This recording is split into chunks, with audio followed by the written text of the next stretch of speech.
Wellness Wednesday. I'm Harmony, and today I was asked to talk about how to bind postures. It wasn't any particular posture that was mentioned, just how to make binds. So I'll start with Ardha Baddha Padma Paschimottanasana. So this is the half-bound lotus position. So when you bring your leg into a lotus posture, you want to bring the heel up as high as you can towards the pubic bone or even the belly button, the navel. And then you want to bring your knee forward and down. Now sometimes to make this bind you need to twist a little. So if you're just learning, sometimes it's helpful to actually really twist the body here. So I have my left leg in this case in the half lotus. So I would be twisting and then really reaching that hand around to find the foot.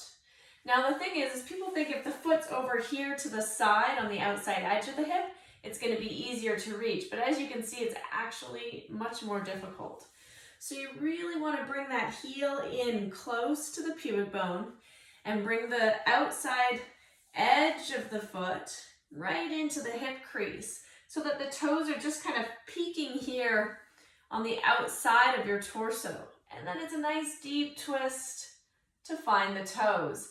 And what you want to do is grab the big toe with at least the first 2 fingers or maybe the first 3 fingers, and then wrap the thumb around the toe like you would for Padangusthasana or Utthita Hasta Padangusthasana. So you're taking, the fingers all the way around the big toe and the thumb around the edge. So it's the same position here actually when you're grabbing the toe.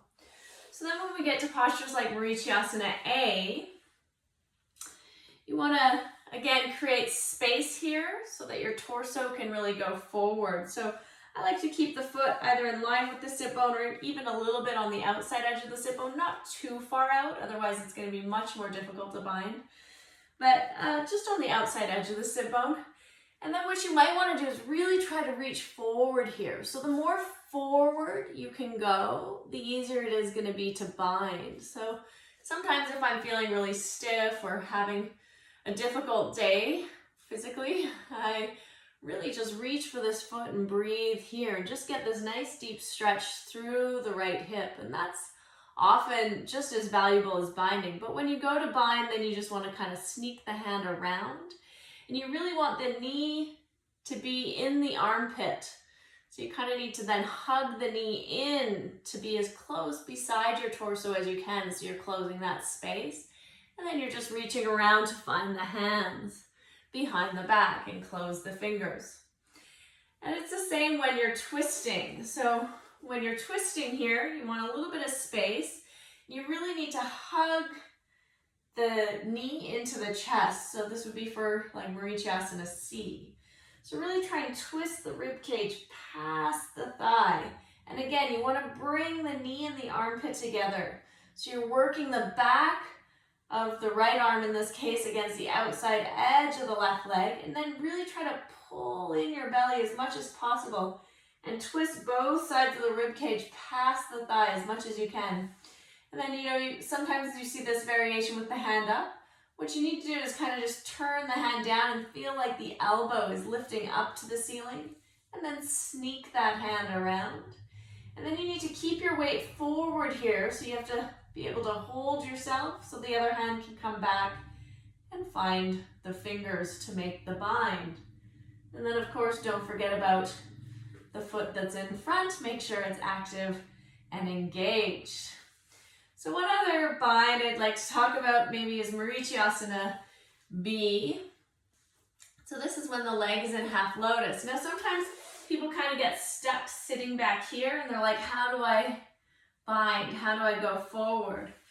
So I like to always remind people to actually lean forward. You have to take your weight all the way forward here so that the half lotus leg is coming down to the floor.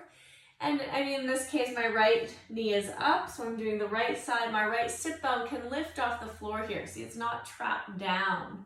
Maybe eventually over time you can keep that right sit bone down, but when you're learning, and maybe for the rest of your life, don't worry about it. Just lift that right sit bone up. And then again, you really want to reach forward here.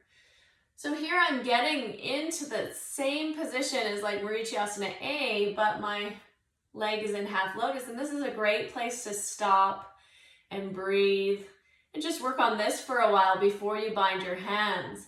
But the binding becomes very easy once the weight is forward here. You just have to tuck the hand back and reach the other one back, and it's very stable and secure. And then you can go down, bringing the head or the chin to the floor between the knee and the foot. So there's lots of other binding postures we could talk about, but those are some good ones to start with for today.